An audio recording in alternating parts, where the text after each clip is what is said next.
Hello, hello. Hello. All right, let's see here. How's the sound? Sound is good? Yeah. Nice and clear. Great. So are you sharing slides? No, I'm going to be sharing my screen, but not slides. Yeah. Okay. So then when the time comes, I'll just quickly share slides and put it in slideshow. Yep. Cool. Yeah, you can do your screen share. I probably should put it in slideshow now, and that way it's.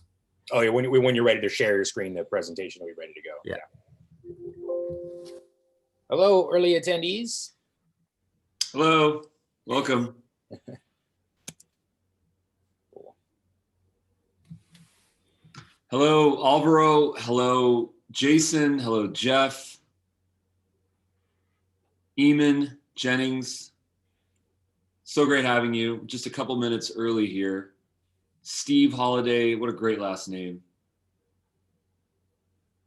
One of the things that we're going to be doing is just asking you to leave in the chat where you're coming in from, city, state, and then also what problems you're trying to solve as a leader, as an emerging leader. What problems are you trying to solve? We're very fortunate today to have Shakeel, who's an expert, and he's going to be guiding us a little bit. Mary, welcome. It's so great having you. We're just a couple minutes early here.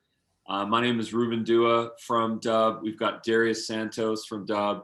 We've got Shakeel, and we've got also Ina that's supporting us on this webinar.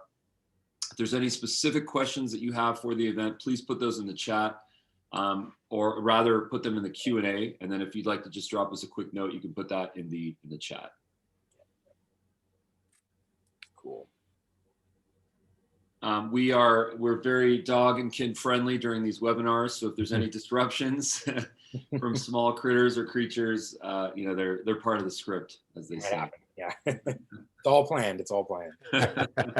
Yeah. A couple more attendees. We've got Kevin, we've got Chuck, we've got Kebbage, Dredge. Welcome everyone. Thank you so much for attending. It means so much to us. We are here to provide a tremendous amount of value here. We want to make this absolutely worth your time. So thank you for believing in us, and let's get started in a couple of minutes. Maybe we could just start with a quick agenda on some of the things that we're going to talk about. Absolutely.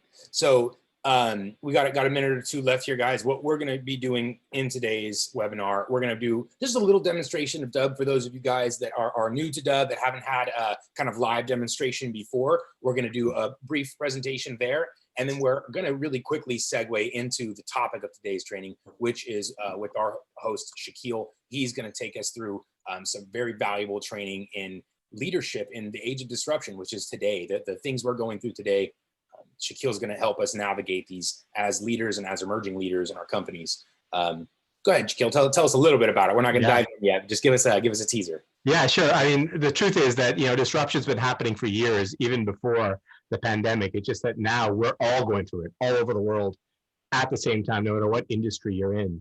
And so I'm going to talk about some tried and true practices of leading through uncertainty.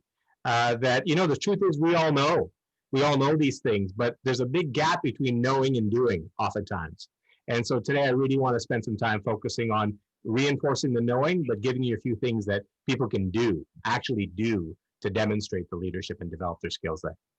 So powerful. And whether you're in charge of one person or yourself or a team, a large team, there's going to be times where you need to be able to take control and take, in a way that is effective, and you're not overbearing on your team members and even coworkers. So this training is going to apply to so many different circumstantial situations that it's going to be valuable. So 1 second here, we're almost ready to get started. We're at the hour, so we're going to go ahead and kick it off officially now.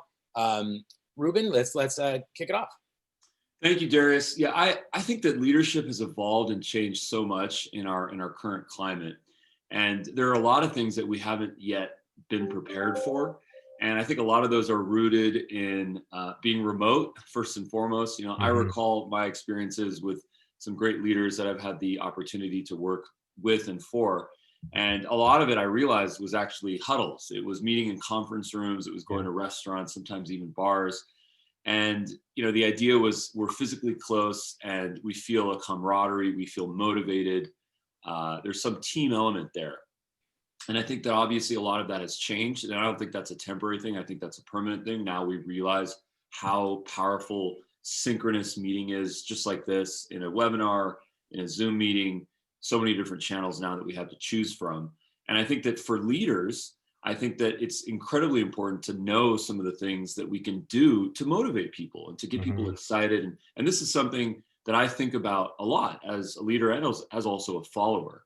I think ultimately leadership is metaphorically looking behind you and seeing if there's actually people that are following you and that are believing in you. And I think another thing that's really important from a leadership perspective is being brave, and being the first person to do an effort, to do a campaign, to post that video on LinkedIn, to send someone a video email, to trigger some sort of a campaign, to do a first webinar, to make mistakes, and then not necessarily take the credit. In fact, take the blame. That's one of the things that I've learned as a leader, as a student of leadership, is it's not about the credit, it's about taking the blame.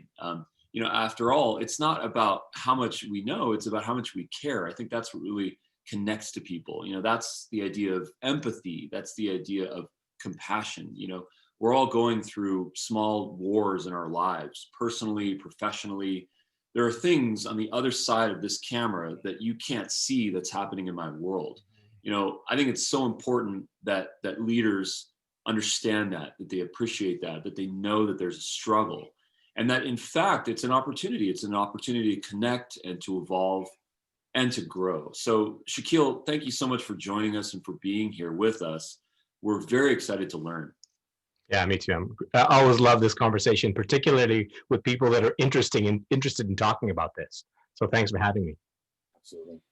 All right, so before we get into the training, guys, as I mentioned, we're going to do a super brief recap here of the latest and greatest with what Dubb can do for you. And then we're going to go into some very specific trainings in leadership. So one moment here, I'm going to get my screen share ready and we're going to kick things off. If you guys have any questions at any time, please put them in the Q&A. We're going to get to those very quickly. And then if you have general comments, concerns, questions, other than questions, actually, put them in the chat. Like I said, let us know where you're from. Let us know those problems you're trying to solve. There's going to be an opportunity in this webinar where we're probably going to be able to get to those things. Let us know, chime in. And here we go.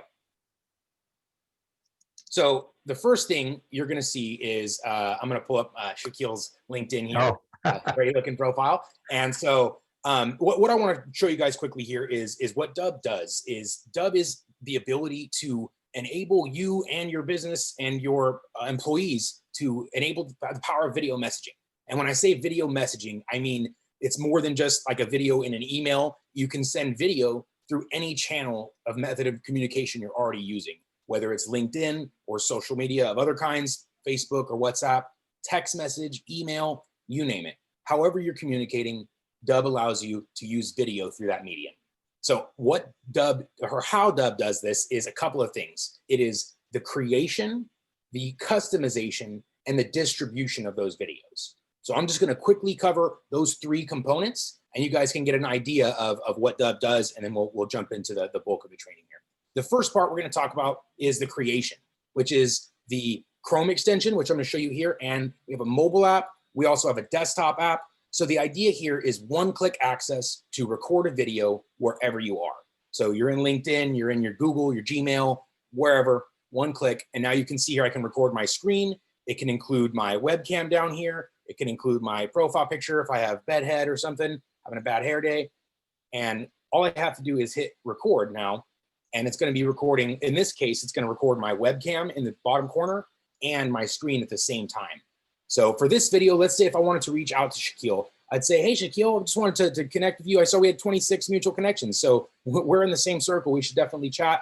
I also saw that you're impacting leadership. And so this is a big thing for us. We should definitely talk.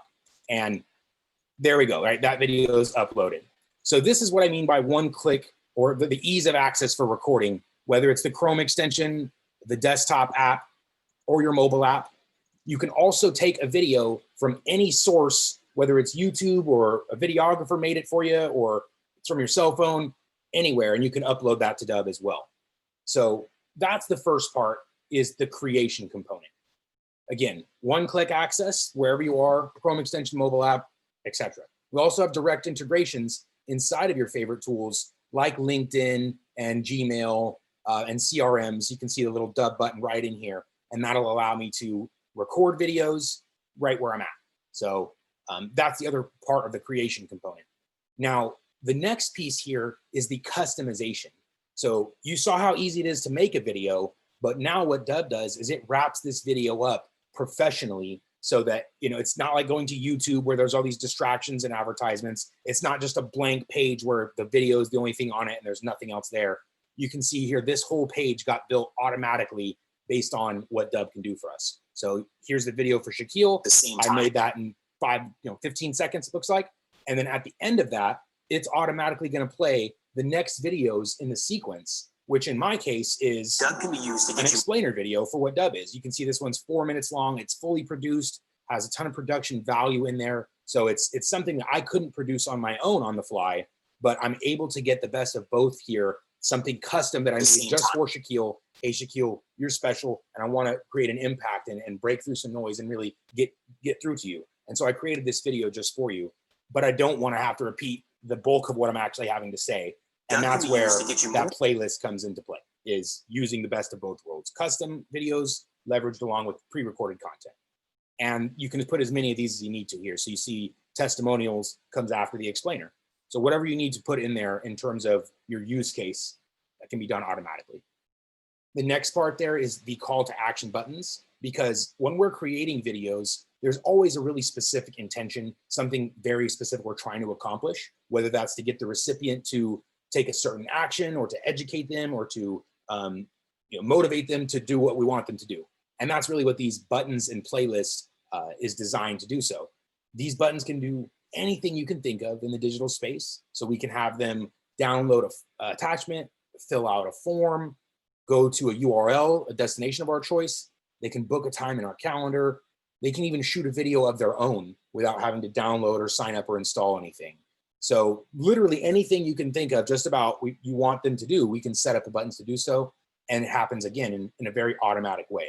So those of you that saw when I created this video for Shakeel in 15 seconds, Dubb wrapped everything up here, including the watermark, the logo, the background, even this exit intent pop-up. So when I go to leave the page is when the exit intent would appear. It didn't pop up that time. It will. Anyways, so all the little elements on this page get added based on what I'm trying to accomplish. And we can also customize this page for other use cases. So if I click to this template, or preset as we call them, you can see it's going to instantly change every element on this page, the background, the videos, the buttons. So this is what customization means to Dubb. It's instantaneous and automatic. So you can completely customize your videos, making them look professional, and set them up to drive the conversions and conversations that you're looking for, all using those presets features. So it's instant. Now, cover the two parts really quickly that I was talking about: the creation component, Chrome extension, mobile app, direct integrations like in LinkedIn. And then now I've kind of covered the customization, which is all about how these videos look and feel. Now, there's one other part here I want to show you, and that is actually what the videos look like when you're sending them through. So you can see here it shows as a link, but once I've actually sent this message, it shows as a thumbnail with an animated GIF. Second, LinkedIn is, there we go. It's going to show as an animated GIF, just like this here.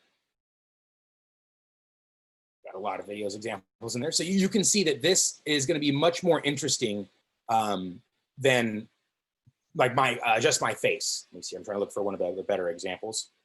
These are all my face. So try to screen one. Here you go. So you can see this is what it looks like, that video I made for Shakeel. When I send this through email or LinkedIn, it's going to have their profile picture on it. And that's typically something much more interesting than our own face or something that they don't recognize. That's also a great example. It has her name in it. So those are some examples of how Dubb also allows you to customize what your message looks like when it's going through.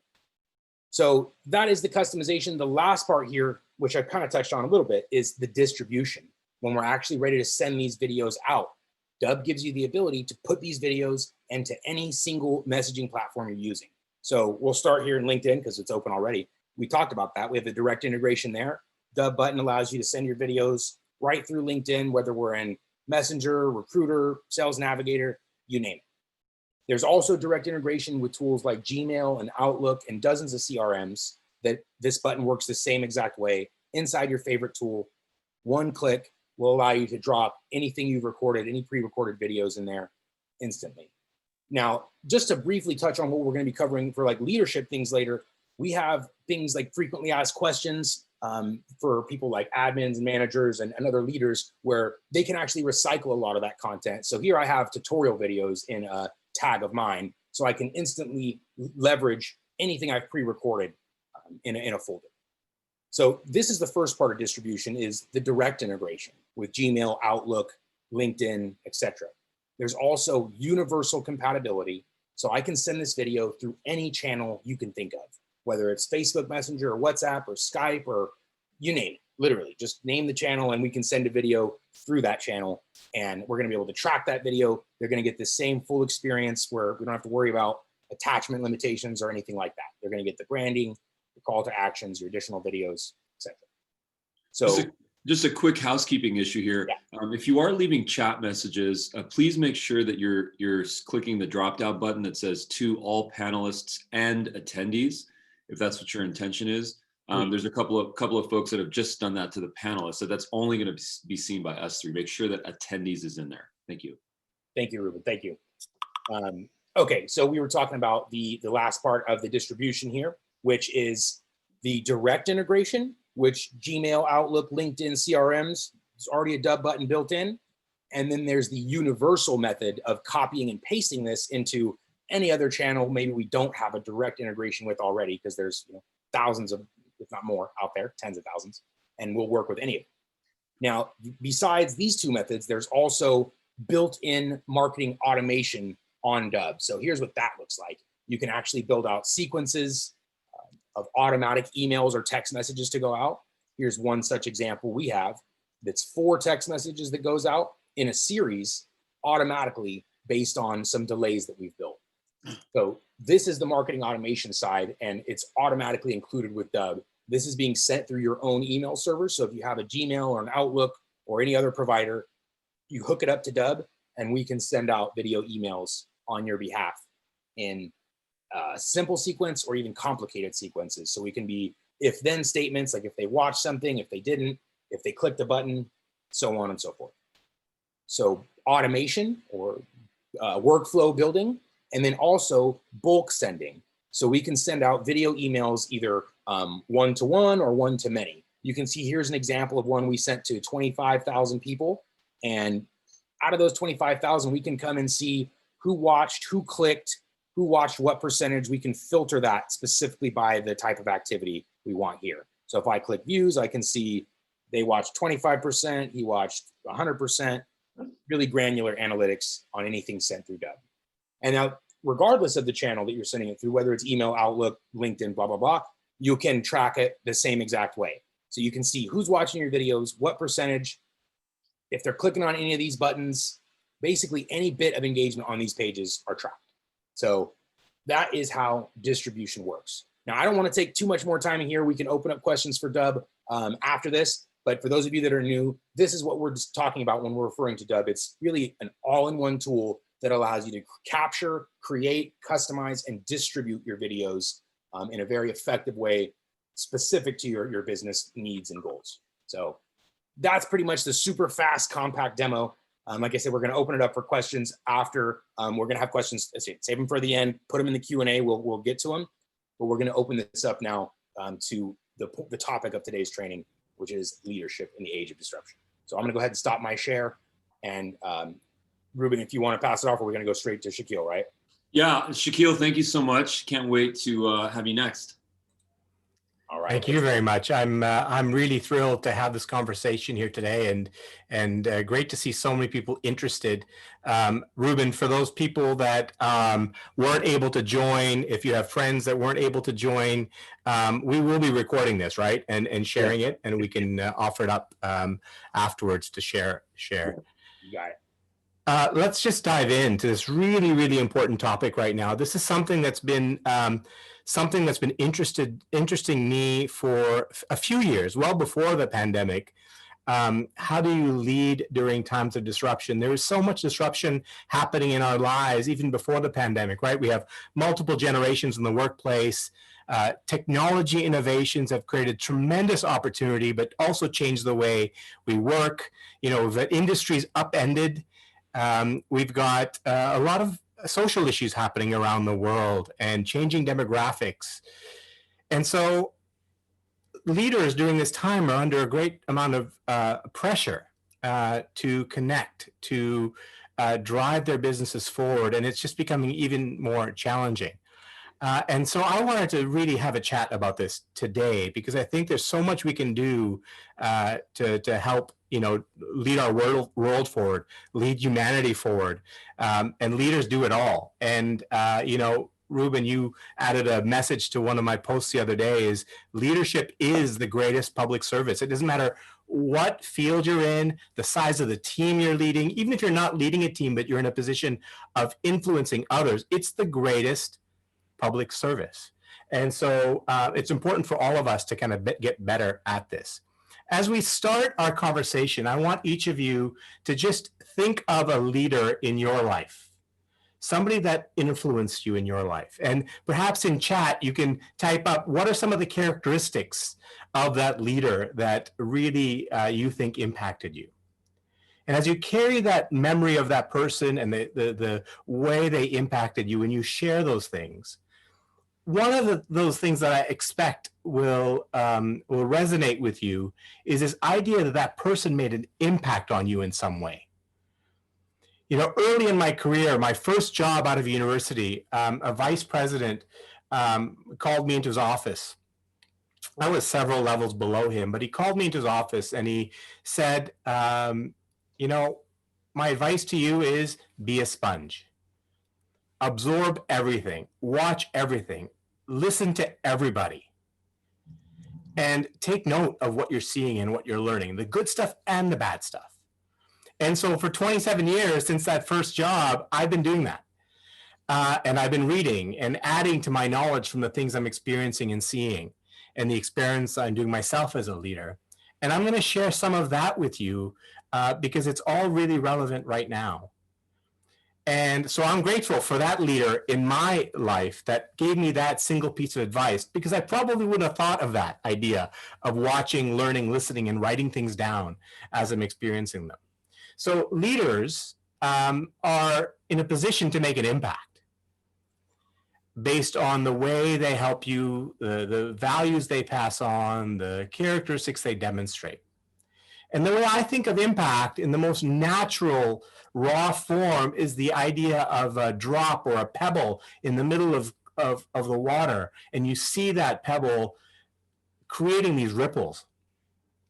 And so the most powerful leaders, the most influential leaders in your life, I would suggest, are probably those ones that you saw create those ripples. They created ripples in the people around them, in the teams and the organizations around them. And those people that they impacted, those ripples actually went on to impact other people and created more ripples. And so the best leaders are really good at creating the ripples in the water in their teams, in their communities, in their environments. Now, this is where disruption comes in, right?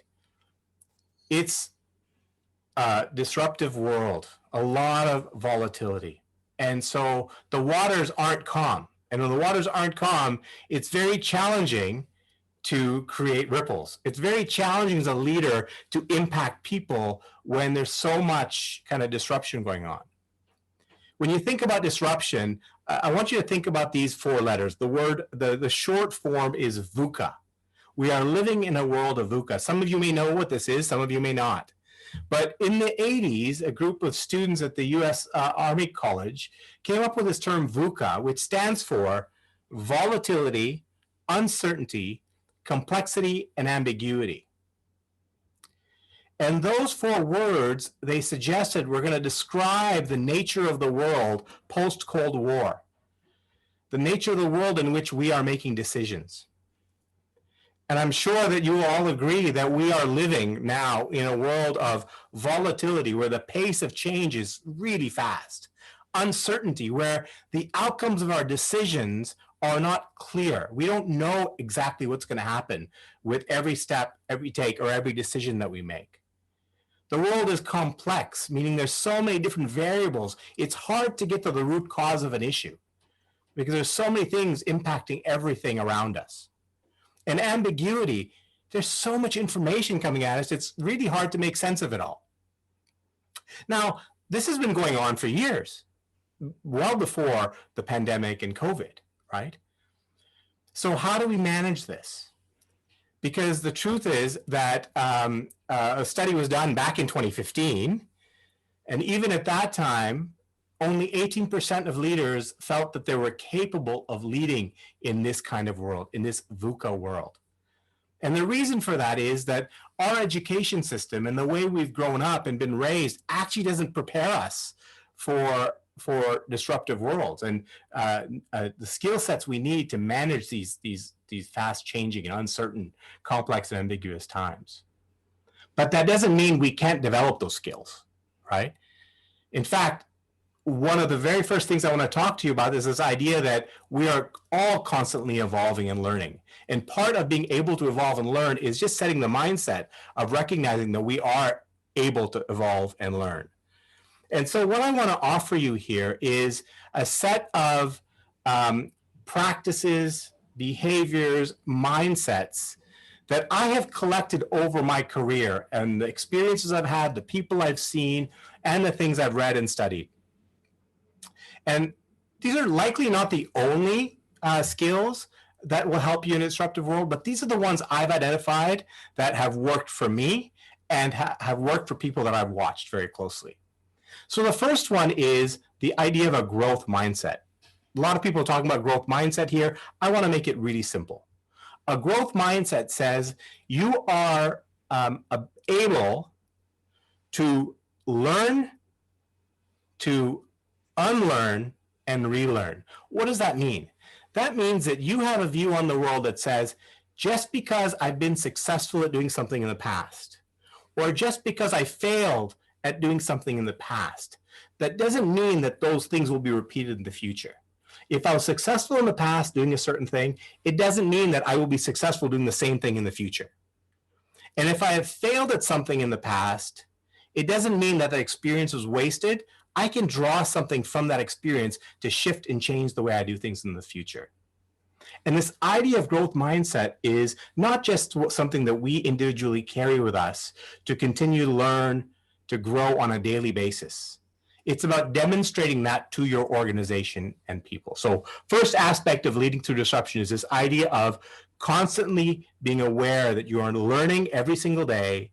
You are unlearning things from the past that work, that might not work in the future, and you are relearning, and you are demonstrating that and setting an example for your people in doing that.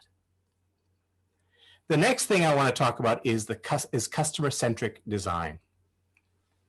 Customer-centric design, we all know the term customer-centric, focus on the needs of the customer. But how often do we really actually practice it?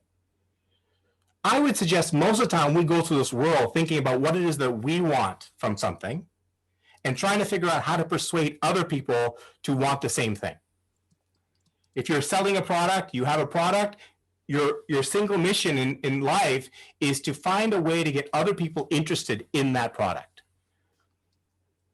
Customer-centric design thinking suggests that you not only focus all of your attention on what your customers' needs are, regardless of what the product is you sell, focusing on what's happening in their life, not just now, today, but anticipating how you're seeing their lives changing in the future.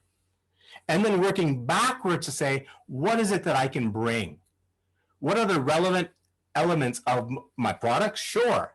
But also my skills, my capabilities, my values, my behaviors that I can help them with what's changing. Customer-centric design thinking also suggests that you're always trying new things because you can't really be 100% certain that what you're going to bring is going to work. You always have to be gathering information about what your customers are needing now and what you think they might be needing in the future and experimenting to offer solutions to those problems. The third one is business acumen. It sounds obvious, But recognizing during times of disruption, it's very easy to get distracted by shiny objects and by new trends and new technologies. Business acumen suggests that you always have to be focused on what is the return on the investment that we're making right now. Time, money, attention, energy. If we are doing something without a clear expectation of what the financial return is, what is the impact of what we're doing, we are going to spin our wheels. And we are responsible as leaders for teams, communities, organizations. And if we're not leading organizations with a real clear view of how we are actually impacting the financials of that organization, then we're actually not going to create sustainable organization. So focusing on the developing business acumen is critical, particularly during times of disruption. Moving to self-reflection is the regular practice of looking at the things you do in a particular day, in the moment, after the moment, and asking yourselves the tough questions. What could I have done better? What did I learn from that experience? What will I do tomorrow? Are my goals right? Do I have the right people around me? Am I sending the right message? The idea of every single day reflecting on your day's experiences and identifying and writing down what are those things that are working, not working, and what are those things you're going to change. Critical during times of disruption. The next one is empathetic communication. For me, the simple description here is working with an open heart. Is accepting during times of disruption, during times of change, your people are having a difficult time. For some, it's an innovative time, right? You've created a spark that is really driving them to be innovative and creative. But for a lot of people, it's a time of anxiety, and change, no matter how small the change, can be difficult. It's empathizing, not sympathizing, not feeling sorry for people, but it's empathizing and trying to understand that even though you might see a future, or even though you might be excited by the innovation, not to judge the other person because they're not there yet, but empathizing with where they are, meeting them with where they are, and holding them with an open heart, and expecting you'll get pushback, and not being upset by that pushback because you're able to place yourself in what the other person is experiencing. The last one that I'm going to dive into with some detail here and give you some real specific practices is this whole area of leader character. A lot of people believe that character is something you're born with. Either your parents built it in you when you were being raised, or they didn't. Actually, character is one of those things that can be developed, just like everything else on this picture. Character is something that with proper attention and focus, we can actually build up on. And out of all the elements on this, I would say that leader character right now, with what we're going through in the world, is probably the number one thing that we should be spending our attention on. And so I want to walk you through about leader character and what I've learned from what I've seen, experienced, and share some really straightforward practices that you can take forward into your daily life. So the first exposure I ever had to the idea of leader character is from an author, Jim Collins. He's my intellectual superhero. In early 2000s, when I was taking my very first leadership role in the transportation industry, our head of HR gave us this book. And there's a lot in there, and I won't bore you with all of it. It's a great book. I would recommend reading it. The book is called Good to Great. But there was something that really resonated with me in that book early in my leadership career. The idea that as a leader, you are trying to balance two things: personal humility, modesty, adherence to a broader purpose, not just your own agenda, right? Caring, nurturing, and at the same time, professional will, a drive for excellence, an unwavering resolve, a push forward, courage, and accountability. And the way he describes this, and I'll give you this image that is really helpful to me. A level 5 leader, a leader with high character, has a window on one side and a mirror on the other. And when things go wrong, they look in the mirror and they say, what could I have done differently to change this outcome? What can I learn from this? But when things go right, when there's successes, they look into the window and they look for all the factors and all the people that they can give credit to. Away from them, but out there. Who was responsible for the success? And who should be getting credit? And so think of that image when you think about high leader character, balancing the personal humility and giving credit to others, looking out the window, and the professional will. Look in the mirror to focus on what can I get better at doing and driving hard to improve those things. So I just want to provide that as a backdrop. It's something I experienced in the early 2000s that really stuck with me, and I want to share that image with you. But I want to really dive into the focus of where we can work on leader character. In 2008, we all experienced the financial crisis, right? This is another one of those events in life that kind of brought the world together because we were all experiencing it at the same time. At the time of the financial crisis, there were 3 researchers that I know that basically went out into the world. They traveled all over the world and they interviewed and did roundtables with CEOs and executives to uncover the truth of what went wrong. This financial crisis was preventable. It was actually man-made. What went wrong in leadership that resulted in this financial crisis? And together, after thousands of hours of conversations, interviews, and roundtables, they came up with a framework, which they called the Leader Character Framework. And this is a very powerful framework. And what it suggests is that the biggest failure in the whole area of the financial crisis was a failure in character. And character, as I said before, people didn't believe you could actually define it. It was either something you had or you didn't have. But character they defined as a set of values, traits, and behaviors that carries through time, through circumstances, through decisions, through changes in the environment. And what this model suggests is that true character comes from balancing all of these elements. So let me explain to you, for example. High leader character comes from balancing courage, accountability, and drive with humility and humanity and collaboration.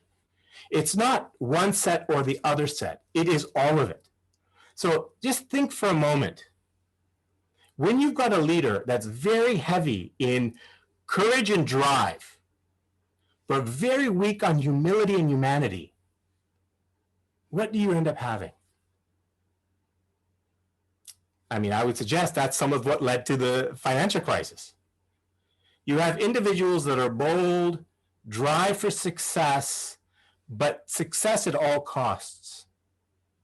Without the balance of humility, being self-aware, being reflective, being modest, to balance against the drive and the courage, results in bad decisions that are irresponsible. And without humanity, you're making decisions to benefit yourself and not considering the greater impact on society. Justice. Are you being fair? Are you being equitable? Are you creating a collaborative culture? Do you take ownership? It's back to that looking in the mirror, accountability. Integrity. Just imagine for a second, if you have somebody that has integrity, on the surface you say, that's a really good thing. I want people that have integrity.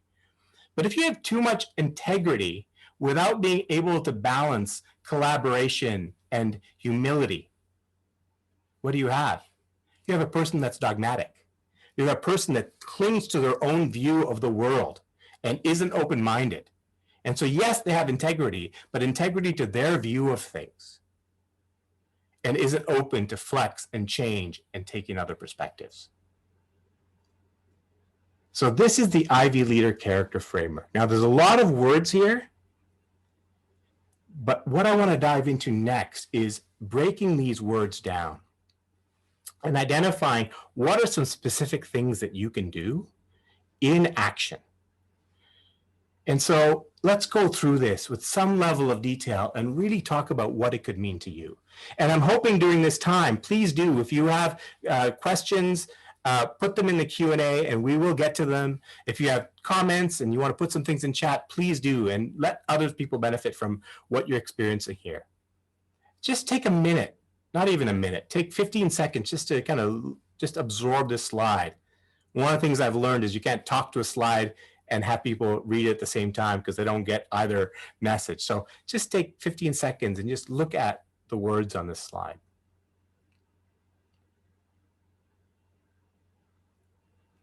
And maybe take a minute here to just reflect yourself on your own conduct. As I describe these things, think about how well you do each of these. So transcendence, right? The idea of being aspirational, being purpose-driven, inspiring your team. Do you demonstrate a sense of purpose? In every conversation you have, in every meeting you have, and every Zoom call you have, is it clear to your team what your why is? What's the broader mission, the motivation? You know, we get so caught up in actually the transaction and moving forward and doing the thing that needs to get done that sometimes we don't take the time to think about what it is that is the real underlying purpose of what we're doing and why. So if you have your purpose worked out, fantastic. You need to start sharing that. You need to share that with your people. If you don't have your purpose, there's some work to be done. Some work to figure out what it is that is your why. And there's some great tools and practices out there. We can talk about that in a bit. The next one is drive. Some people think during this time of disruption, when everybody's under pressure, people are stretched, that you shouldn't be pushing for excellence. Yes, you have to be patient and understanding, but you need to still expect high quality work and be ambitious in what your expectations are. People still do want to rise to the challenge. As a leader, during times of disruption, you have to set a high bar. Now, you should be there to support people and encourage people to work together to achieve that high bar, but you have to set a high bar. Imagine a situation where you have a leader that is all about humility, humanity, and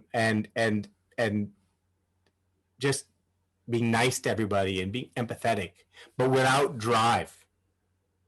You'll end up losing motivation on your team. People want to progress.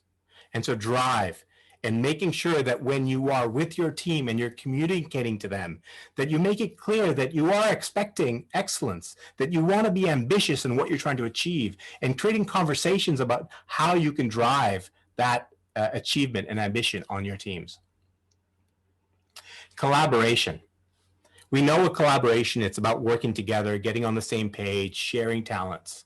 But a very simple practice I'll suggest to you. Invite constructive dissent. Proactively ask people to share the things that could go wrong. Because in any team environment, there are people that have a view that is opposite to yours or to other team members.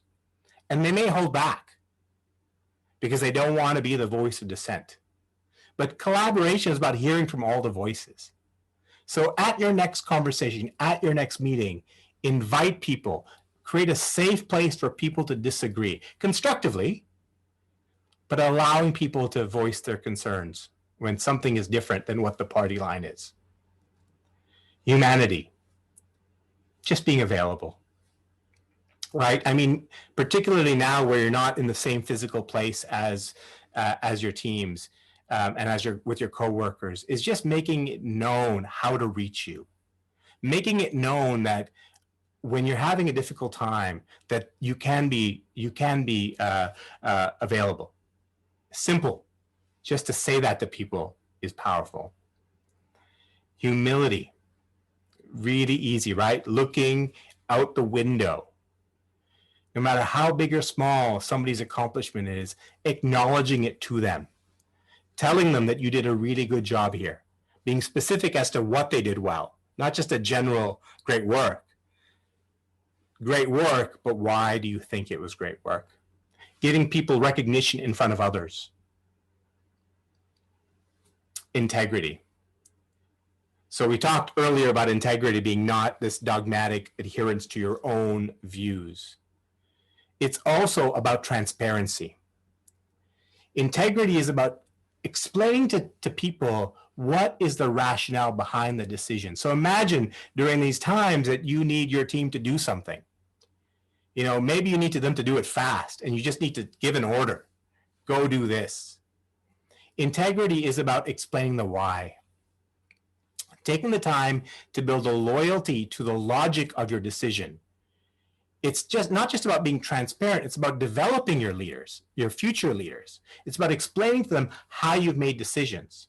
And then guess what? When you combine that integrity with this collaboration, inviting constructive dissent, when you've explained your decision, you open up the door for people to challenge your assumptions that led to your decision.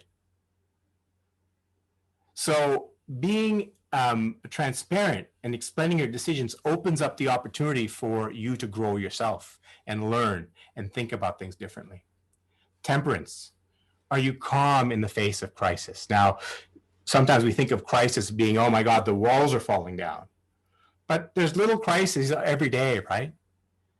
An email gets sent out where there's a grammatical error or a link that is broken. And from a micro perspective, that might seem like a crisis, but it's staying calm when those things happen. Not that you don't have to fix them, you do, but it's staying calm. And it's not just about staying calm by not raising your voice and getting angry. Watch the facial expression. Think about how your nonverbal communication comes through on your reaction to this challenge. Justice.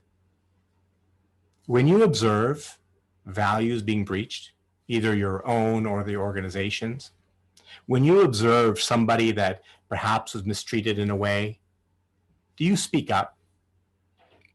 And sometimes even in a leadership role, it's sometimes you say, you know what, I don't want to fight this battle right now. Other things to work on. But your leadership has demonstrated as much by what you say as what you do not say. So when you see values being breached, trusting that gut instinct to speak up and say, no, this is wrong. Accountability, simple. Admit your mistakes. Show the vulnerability. Be honest about them. Put them out there as learning opportunities for other people. And finally, courage. Courage to accept the fact that things are difficult. To accept the fact that maybe we don't have all the knowledge, all the experience we need to make it through this time. Knowing that things are uncertain, seeking information that might even reinforce how difficult things are. Because once you can face the difficulty is when you can move on through the next step, which is moving forward. You can't move forward unless you face the difficult stuff. Now, I'm hoping this has given you some very specific things that you can think about doing with your next engagements with your teams. Some very specific things that you can do differently.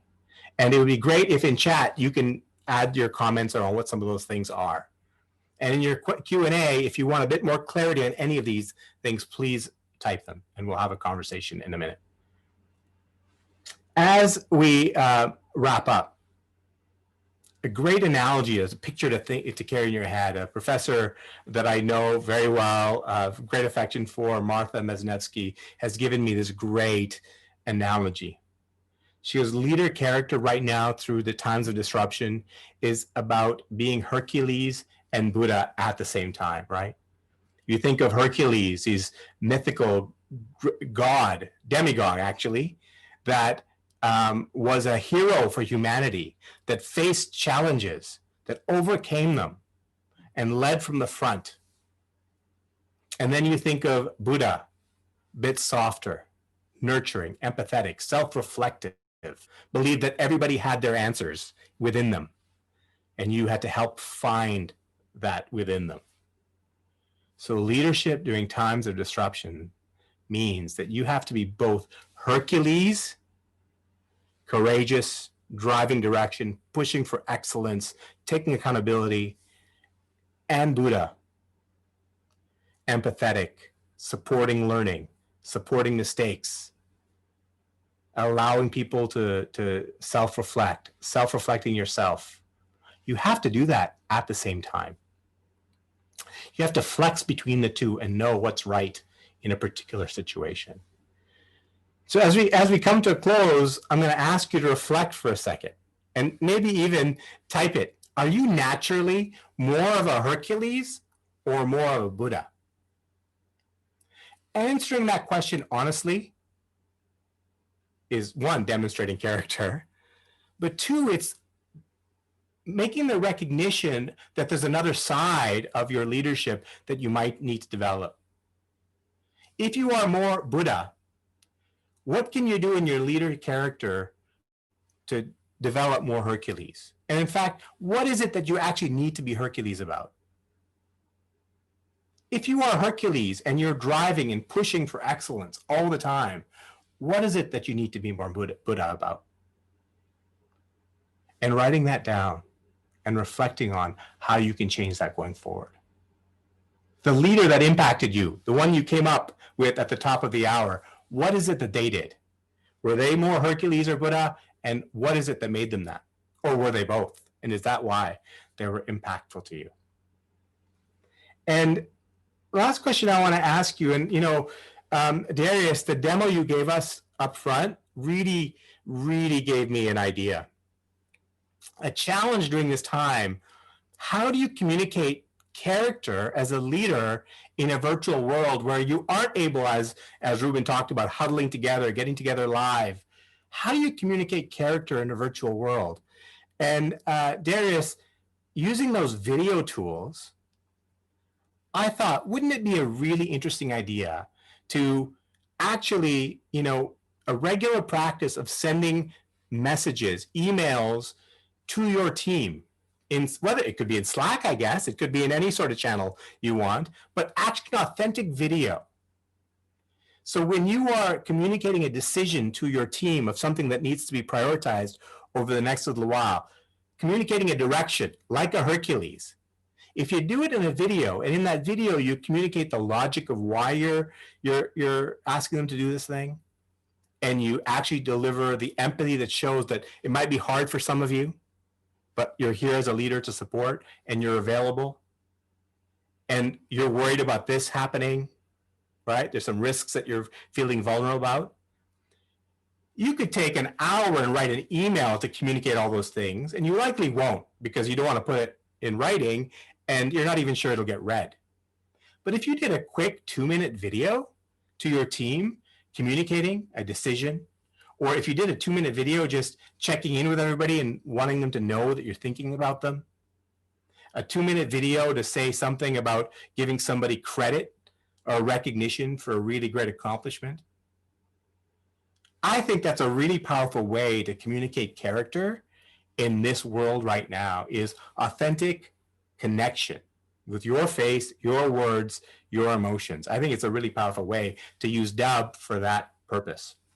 I don't know, Darius, am I on the right track here? Absolutely, Shakeel. I was going to say, we actually have some of our larger teams, some of our larger organizations who have these leadership roles where their CEO, CMO, their C-suite executives have Dubb accounts for this exact purpose, because they're not prospecting, they're not making 50 videos a day, sending them out to people, and they're not doing like the marketing role where it's sending out to thousands. They're communicating internally with their teams through their Microsoft Teams, through their Slack channels, through emails. And they're creating videos exactly what you're describing there, where they're instructing their teams of updates. One leader can, instead of what you just described, writing an hour-long email and then passing it to someone to proofread, they can create one 1-minute video, one 1-minute video, and then now send those videos to the separate teams and be a power house, like kind of leadership role in those absolutely. things. Well, we know the impact the videos have on LinkedIn, and we see, we watch those videos and we click on them. It's like using that in your day-to-day connection with your people, with your teams, regardless of where they are in the world. It makes it much more authentic. I think it's a really cool way to go. Absolutely. Yeah. Our leadership that has adopted this, they have so much fun with it because, you know, it ends up being one of their favorite tools. Like we have an advertisement, actually one of our leaders, Jason, from a lighting company, he used it so often that for like everything, his whole business used it, and he liked to use it internally to communicate a lot. So those stories of our leaders using the tool, it's always fun, you know, because it's not about the sale, it's not about the marketing side of it, it's about the leadership, it's about communicating them as the personality to their team, which, you know, especially in this environment now, it's so much harder to do because we're not in the same office, we're not in the same physical location. Absolutely. Very good. I'm gonna wrap up with one thing, and I do want to make sure there's time for questions, either for Dubb or for myself. I want to just put a special offer out there, Darius. I talked about leader character being something that you can work on. So I have access to a really cool leader character insight assessment. So it's a self-assessment, a set of questions that will help you figure out what are the areas of leadership that you need to work on to strengthen the way your character comes through. What are you already really strong on? And what are some practices you can do to get stronger? It's a bit of a dashboard on strengthening your character. This is so awesome. Yeah, it's really good. It's self-reflective. It's some straightforward questions that you can ask. There's a 360 version of them, but I've got a special deal from the testing company on the self-reflection version, and I'm happy to have people go through that assessment and book a 1 hour one-on-one debrief to kind of make sense of the assessment and provide some coaching.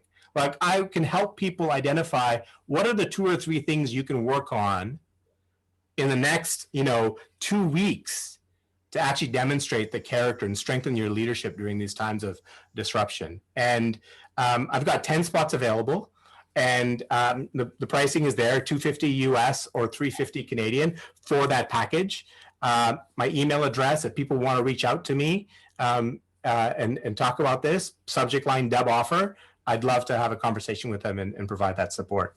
This is so powerful, guys. Like, when you want to pay a consultant to come and look at your business from the top down and give you action items, that's what this is, but for your personal character as a leader. So this is extremely valuable. I mean, this is the way to actually quantify all the things discussed in this training, to figure out really where you're at and direct action items to take you to the next level by Shakeel himself, which is, the assessment's one thing to tell you where you're at, but then having the items on top of that to actually help you grow from where you're at. Absolutely. Yeah. I've done it myself and it's been really helpful to me. So, and the last thing, I just want to do a bit of a shout out, if it's okay, because Ruben, who is at the top of the hour here, I've got a podcast called Navigating Disruption. And I actually interviewed Ruben. It was a great episode, and I'll be putting it out there in the market the next little while. So if you enjoyed this conversation, I interview leaders about the way they're facing disruption. How are they leading through it? And Ruben is one of the people I've picked to interview in. So look out for that episode. And with that, thank you for this time. Happy to answer questions. Yeah, so we'll be sharing the link to that to the podcast as well. I think we'll put it in the recording notification. Okay. So this is awesome. Two things, guys. The podcast where we get to hear our leader Ruben speak about leadership in the disruptive age, and then how specifically we here at Dubb are overcoming some of these things. So it's a really cool insight to the team, and also the offer of Shakeel, this guy here, this one taking you through the assessment and the coaching. Again, it's that. The race car builder for yourself. You get the mechanic to come in, diagnose your machine, your machine, the most important machine you can have, and help supercharge it for performance. So here's the spot. We'll also be sharing this as well in the email, but make sure you guys take this down now. Write the email. We have it in there. Perfect. And all questions come to there. And wait, that's the LinkedIn one. Ina, can you also put Shakeel's email in there in case they want to copy and paste it from there? Yeah, I actually did that, so it's in there. Oh, sorry, I missed it. Yeah, and then also Shakeel, there's actually 1 or 2 questions. If you could take a quick peek at those. Yeah, sure. Let me just stop my share. Yeah. Okay, great. You got that one in there, Ruben. Good. Yeah. Go ahead. Yeah, so there's a question here around breaking at systemic biases, processes typical in many organizations that don't necessarily reward many people when they exhibit these qualities. In fact, the Lorraine, thank you for asking that question. In the research they did to develop that model, they identified exactly that point. The elements of character that were the elements that would protect organizations from doing things like creating the financial crisis of 2008 were exactly those things that were not rewarded in the organization. So when you look at performance reviews and you look at the way people are celebrated in organizations, you celebrate people that had a successful quarter, right? In a sales organization, the people that actually win the President's Club Award are those people that had the highest achievement of their sales target, the driven people. You don't talk about the character they demonstrated in achieving that. You don't talk about the humility and the collaboration and all of those elements of how they achieve that result. And when you promote people that have had a track record of success. You don't promote people and say, wow, this person was really empathetic and this person was really nurturing. And man, one of the most humble leaders I've ever met. And so, Lorraine, you're absolutely right. This is a real big issue in organizations. And it's something that it only changes when leaders actually take a holistic view. And when leaders start to recognize people for those empathetical skills and the collaboration skills and the transcendence and the calmness, and you encourage that behavior and you celebrate those successes, is when you start seeing a shift in balance. There's a whole field of work around changing performance reviews to be much more balanced. Happy to talk to you offline, Lorraine, about that. But that is a really important recognition. Thanks for making that out at that point. And then Aleem, he just said thank you. So I was happy to have that. Aleem, thank you for joining us. I'm really glad you're able to be here. Great question, Lorraine. Very cool. All right. So let's see. I know that we talked about everything we were going to cover pretty much. We did a little bit of Dubb training in the beginning. Again, you guys have any questions or anything about that, we can always take that further. We provided some very valuable insight about leader character and leadership in the age of disruption today. Again, we've got another minute or two left here to ask questions. So do it. It's the last chance to ask him live. You guys can also follow up via email with any personal things. There is a question in the chat that I picked up that just came through from Niraj Monga. By the way, I interviewed him for a podcast. There's an episode out there with him as well. Nice. Are we trying to create more spiritual organizations?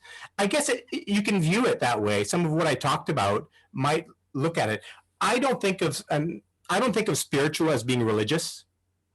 I think of spiritual as being tied to a higher purpose. And do I think we should be creating, to speak for myself, do I think we should be creating organizations where everybody in the organization is tied to a higher purpose? Absolutely. Yes. You'll get the best out of people. You'll get them to give to each other because we're unified by not their own department's goals, but the purpose of the organization. So absolutely, Niraj, I think yes. Yeah, so cool. I mean, when going on to the spiritual side of it, it's just words basically. Like spiritual, religious, everyone's kind of got their own definitions. Yeah. But I think in spiritualism are a lot of those qualities that we were talking about that aren't exactly the ones that are typically rewarded, right? Exactly. And it's so important because, look what happens when we only reward that one side of it. So, exactly right. Man, yeah, that's such a problem to tackle. It's interesting. We gotta talk about that, Ruben. How to reward activities other than our immediately justifiable ROI stuff, right? It's so easy to do those, right? Like I do that all the time. Every time I see something ROI positive, I'm like, high five. Yeah, it's so easy to identify, but the other things aren't as easy to identify. We just don't have the frameworks or something set up to reward those things. So that's something I'm taking away from this. Future topic. Great point. Cool. Okay, guys, we are at the top of the hour here. Thank you so much for attending. It's been great having you guys today. Any questions, feel free to follow up. We have Shakeel's contact info, our contact info. We will be delivering the recording as well. So any last notes before we sign off here, guys? Thanks so much for joining. Thank you. Thank you guys again. Have a wonderful day. Take care. Bye.